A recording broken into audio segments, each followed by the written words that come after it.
Olá, turma, tudo bem? Meu nome é Genilza, sou professora da Uniateneu e estou aqui hoje para trabalhar com vocês, certo?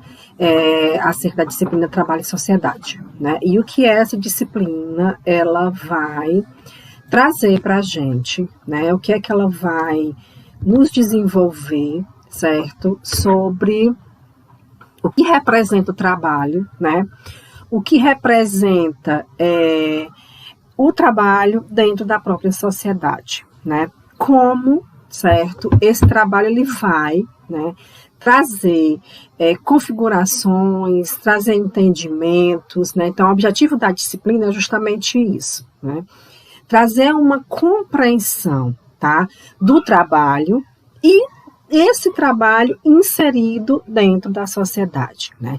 Principalmente, né, quando a gente está analisando e compreendendo, tá, a historicidade do homem, né, desse sujeito, dessa pessoa, né, que é trabalhador, certo? Que está inserido dentro desses processos de trabalho e de como essa configuração vai interferir diretamente, né, nesse sujeito, nessas individualidades e principalmente nas expressões da questão social, né, que se configura como objeto de atuação do profissional de serviço social, certo? Então, assim, hoje nessa aula nós vamos trabalhar o conteúdo da unidade 1 e da unidade 2, tá? No próximo vídeo, nós vamos trabalhar o conteúdo da unidade 3 e o conteúdo da unidade 4, tá certo? Inicialmente, nós vamos compreender como é que se deu a própria formação econômica, né? Como essa formação econômica ela foi se estruturando e como esse homem ele foi se organizando enquanto um ser social pensante, né, que ia estruturando a sua vida de acordo com o trabalho, mediante o trabalho, tá certo? Então, nós vamos passar os nossos slides, né? Então, é importante que a gente compreenda, né, de que forma se deu o desenvolvimento social e humano do sujeito, né? Então, assim, o homem, né, ao longo dos anos, ele foi se organizando, ele foi se estruturando, né? Até mesmo a forma como o homem ele foi se organizando em sociedade, né? A evolução do homem, ela também foi compreendida com o passar do tempo, né? Então, assim, esse homem, ele se difere dos animais, por quê? Né? Porque este homem, ele conseguiu um nível de desenvolvimento muito maior do que os outros animais, até porque este homem, ele foi desenvolvendo o quê? Né? Para se tornar tão diferente assim. Ele foi desenvolvendo a consciência, né? E esse desenvolvimento da consciência, com a capacidade de sobrevivência, né? Com a capacidade de se organizar, proporcionou que esse homem também começasse a desenvolver uma posição ereta, né? Ele foi a própria evolução da espécie humana. Quando a gente analisa algumas teorias evolucionistas, a gente vai compreender, né, que algumas teorias vão dizer que a própria necessidade de sobrevivência deste homem proporcionou que ele adquirisse uma posição mais eretária, né? O homem também foi adquirindo a capacidade de se alimentar, de organizar o seu processo de alimentação, e essa alimentação atribuído também à sua sobrevivência, né? E que essa organização, essa estrutura, né, essa necessidade de fazer, de ter condições de pensar, de elaborar, de estruturar a sua sobrevivência, certo? Desenvolver também as funções cerebrais desse homem, né? Onde esse homem ele começou a ser capaz de produzir os seus meios de vida a partir da fabricação de instrumentos para sobreviver, né? Então, assim, o homem ele começou a pensar de que forma ele iria organizar a sua vida, né, de que forma ele ia estruturar a sua capacidade de sobreviver diante daquelas adversidades que a natureza lhe proporcionava, né? Então, o homem ele foi pensando nisso, ele foi se estruturando. Por que ele foi pensando nisso? Porque ele tem justamente a capacidade de pensar, a capacidade de raciocinar, certo? Então, os homens também, eles têm a capacidade de transformar a natureza, né? E automaticamente ele vai se transformando, né? Por que isso acontece? Porque a partir do momento que o homem ele vai organizando, ele vai se apropriando da natureza em benefício da sua necessidade de sobrevivência, né? Cada vez que esse homem ele transforma a natureza, automaticamente ele se transforma, né? E por que ele se transforma? Qual é o sentido dessa autotransformação? É porque ele vai pensando, ele vai se organizando, ele vai refletindo mais acerca disso, né? E toda essa organização proporciona o quê? A origem da própria sociedade humana, né?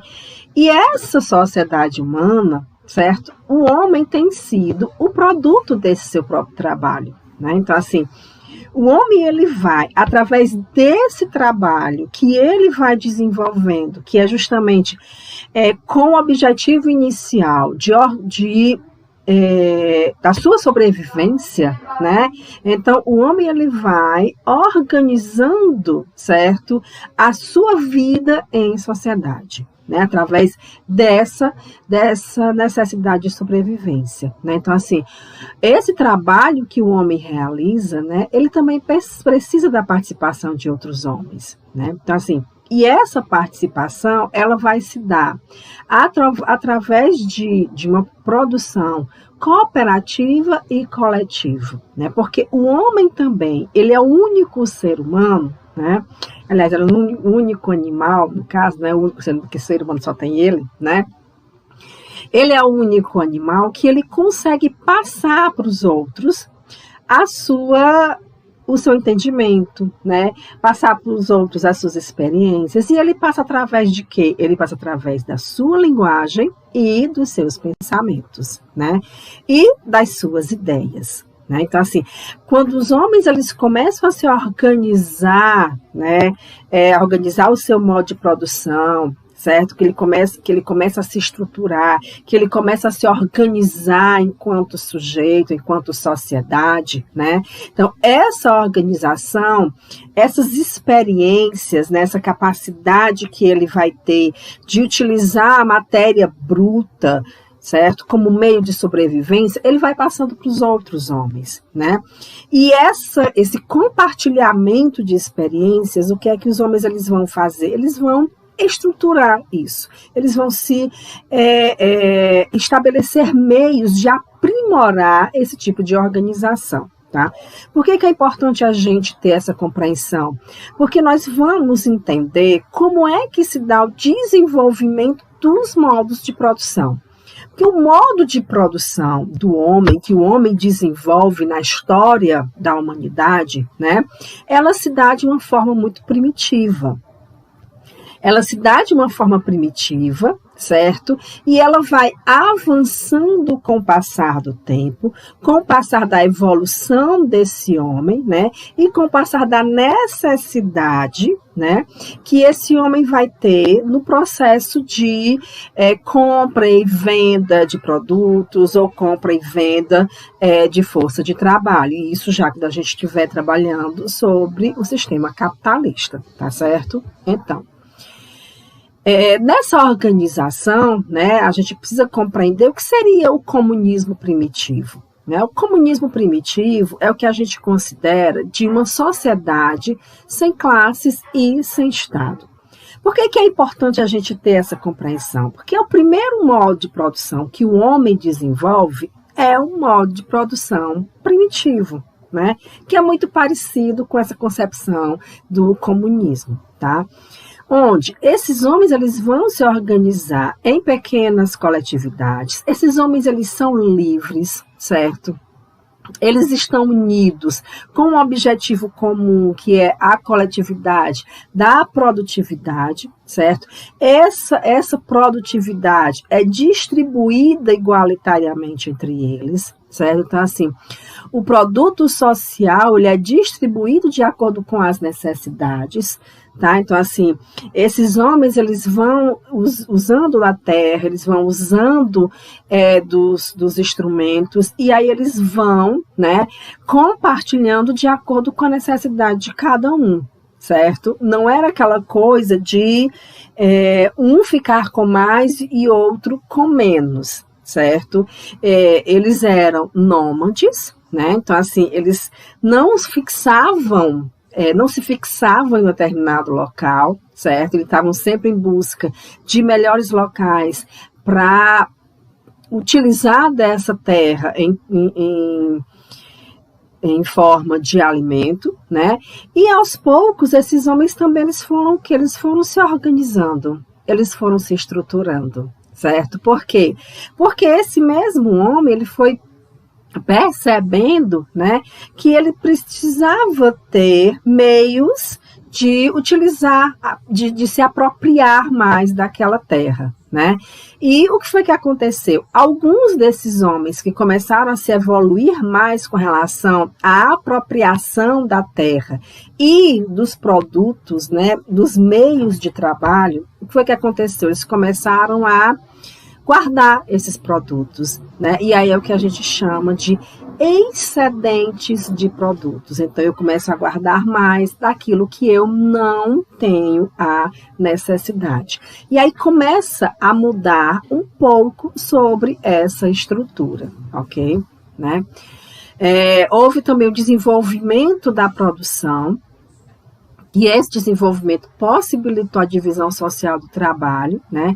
E essa divisão em funções e tarefas, né? Funções por quê? Porque quem detinha o meio de produção dominava, né? E quem não detinha o meio de produção, que exercia as atividades, vendia o seu trabalho, né? Então, assim, essa nova organização produtiva, ela determinou um regime de propriedade, né? E, claro, que esse regime de propriedade começou a estabelecer as desigualdades, que a gente está muito, muito acostumado com isso, né? Ter esse entendimento, certo? Entre aqueles que tinham mais e aqueles que tinham menos, né? As famílias ricas e as famílias pobres, né? Então, assim, nessa época também a gente sabe que existiam as guerras, a gente sabe que existiam as guerras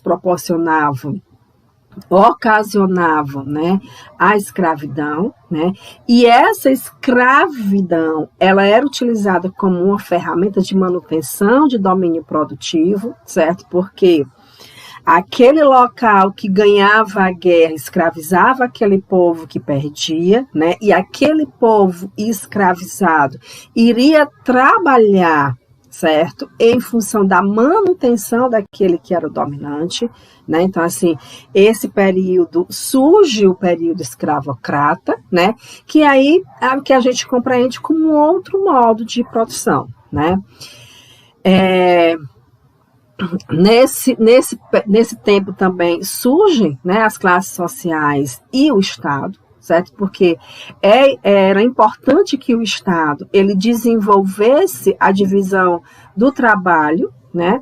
E essa divisão do trabalho ela era estabelecida pela divisão do trabalho manual e intelectual, né? Onde existia o patriarcado e a propriedade privada, e essa relação entre campo e cidade, né? E essa relação, esse estabelecimento ocasionavam mais diferenças sociais, né? Nessa concepção surgiam também os proprietários de terra e dos meios de produção, né? Que é aqueles que detêm os recursos e por conta disso eles acabam explorando uma outra classe que não detém esses recursos, que no caso seria a classe trabalhadora, que na época nem seria a classe trabalhadora, seria outras denominações, dependendo do modo de produção que a gente está estudando naquele período, tá? Então, qual era o papel do Estado, né, nessa configuração, né? O Estado ele serviria para reverendar essa estrutura social, né? O Estado ele exerceria uma força coercitiva para assegurar, certo, esse processo de exploração e a manutenção dos monopólios, né? Que o monopólio seria o quê? O poder sendo estabelecido para uma classe pequena e uma classe maior atendendo às necessidades do que era instituído, que era determinado por esse poder, né? Então, assim, o Estado ele surge como um instrumento de domínio de uma classe sobre outras, né? E aí acaba se configurando como sendo a ditadura de uma classe, né? Então, assim, para que essa organização social, para que esse estabelecimento dessa divisão de classes, de tarefas e essas divisões sociais fossem estabelecidas, né, asseguradas, certo? Existia a necessidade do Estado. Então, o Estado ele atendia a necessidade dessa classe minoritária, mas que atende a mas que tem esse domínio, tem esse monopólio, certo? Nessa configuração, né, existe o modo de produção escravista, tá, que é a necessidade de novas forças de trabalho, que essas forças de trabalho elas são absorvidas, são desenvolvidas após as guerras, né? Esses sujeitos capturados, né? Eles acabam sendo vendidos, castigados, eles eram escravizados, eles eram considerados como objetos, instrumentos de produção, né? Eles não tinham direitos, eles não tinham liberdade, e eles nem eram nem donos de sua própria vida, certo? Então, assim, o modo de produção escravista, ele tem essa configuração. O sujeito ele não tinha liberdade, ele não tinha direito. A única coisa que ele poderia desenvolver era o quê? Era a manutenção do sistema, né? A manutenção da riqueza, certo? E da riqueza de quem o escravizava, né? Então, assim, os escravos eles não eram considerados cidadãos e muito menos seres humanos, né? Então, assim, a gente hoje vive muitas consequências por conta, né, do período escravocrata, né? E esse período escravocrata, ele dura ao longo da ascensão do período romano, do Império Romano, né? Com a queda do Império Romano, certo, na Idade Média, certo, há sim a dissolução do modo de produção escravocrata, né, na sua grande ênfase. Lembrando também, né, gente, que esse modo de produção, essa organização societária, né, o Estado, ele também referendava, né, ele também atuava, porque isso era necessário para a própria manutenção, certo, da organização social, tá? Com o fim do modo de produção escravocrata, né, surge o modo de produção feudal. Esse modo de produção, ele é desenvolvido durante o período da Idade Média, certo? Ele traz uma nova configuração nas relações de produção, certo? Onde essa relação ela se dá com o nascimento de um novo modo de produção, tá? Onde eu não tenho, a grande configuração eu não tenho mais a figura do escravo, né? Eu vou ter a figura de outro sujeito que vai trabalhar para um grupo muito menor, né? Que sujeito seria esse? Os servos, né? Eles deixam de ser escravos e eles passam a ser os servos, né? Então, assim, esse novo modo de produção ainda permanece em processo de exploração de uma classe por outra, né? Então, assim, nessa nova sociedade, certo, existem essas duas classes fundamentais, que são os senhores feudais, que são os proprietários de terra, que controlam os grandes territórios, né?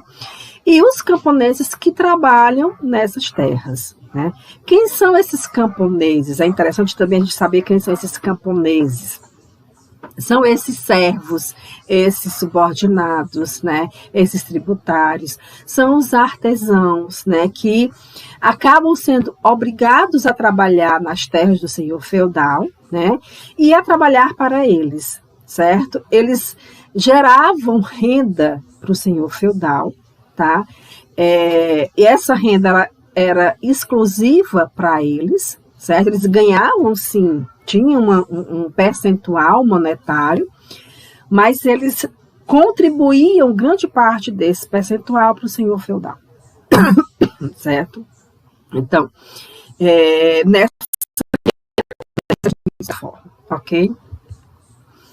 Com o surgimento do feudalismo também, é interessante de colocar que surgem as cidades, né? Desculpa. No surgimento das cidades, existe toda a complexidade que essas cidades elas vão trazendo para a gente, porque as cidades elas surgem atreladas aos feudos, né? Que os feudos eram os locais que existiam a grande terra, o domínio do senhor feudal, né? Com o surgimento das cidades surge também o comércio, e com o surgimento do comércio existem outras modalidades de troca de mercadorias que nós vamos ver mais adiante, né? Esse sistema feudal, ele também tem o papel marcante do Estado e o outro papel mais marcante ainda, que é do próprio clero, né? Da própria Igreja Católica, certo? Porque nós estamos falando da Idade Média, né? Então, assim, a igreja, ela precisava de uma forma de manutenção, de disseminação da sua ideologia cristã, né? E ela precisava se aliar ao clero, né? Precisava se aliar ao Estado, precisava se aliar aos senhores feudais, né? Para perpassar a sua filosofia cristã, a sua filosofia de trabalho e principalmente essa concepção de manutenção da ordem societária, né?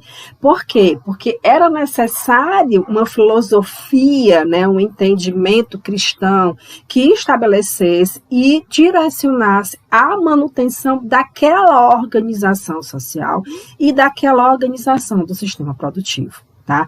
Nessa configuração toda do surgimento das cidades, do surgimento do comércio, né, surge uma outra figura muito marcante que vai ter um papel fundamental a partir daí nos próximos modos de produção, que é o papel do burguês, né? Que é aquele sujeito que trabalha diretamente no comércio, né? E que ele começa a estabelecer o seu modo de produção de uma maneira um pouco mais diferenciada, né?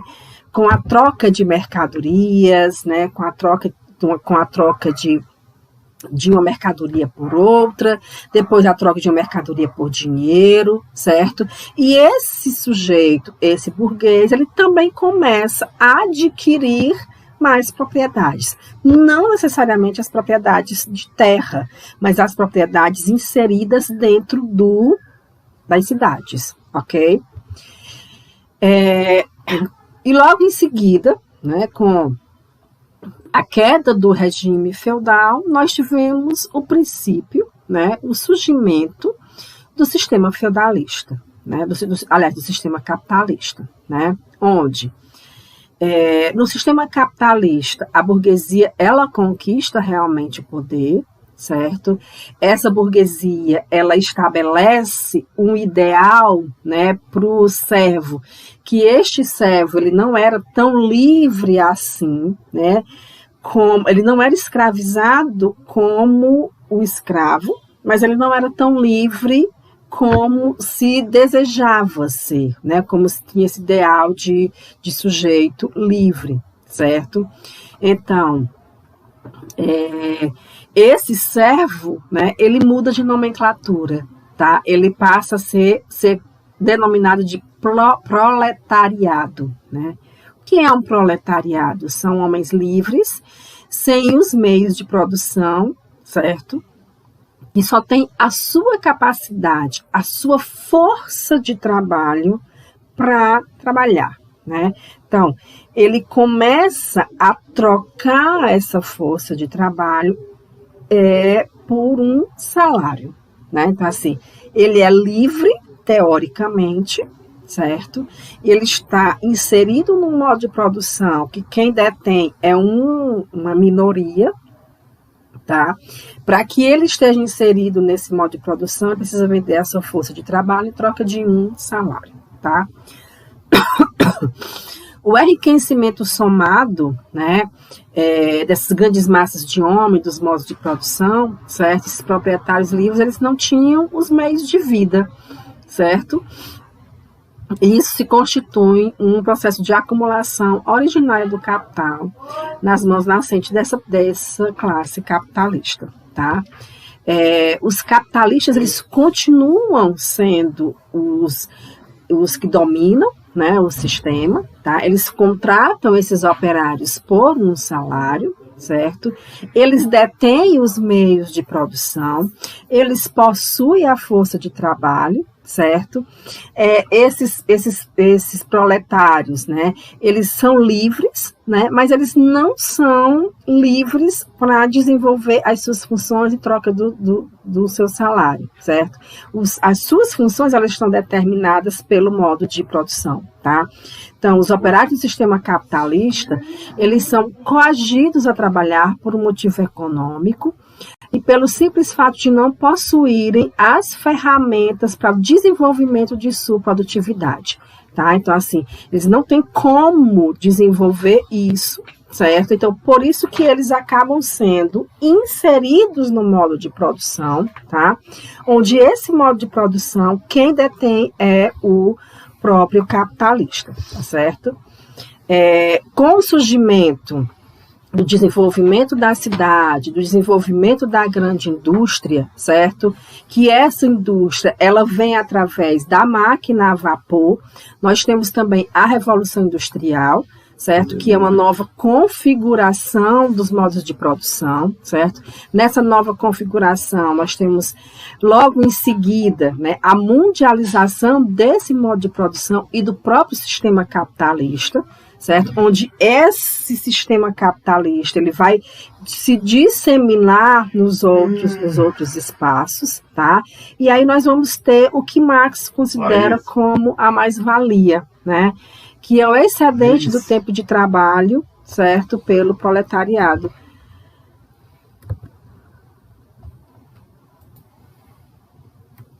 Difícil, né? Isso é...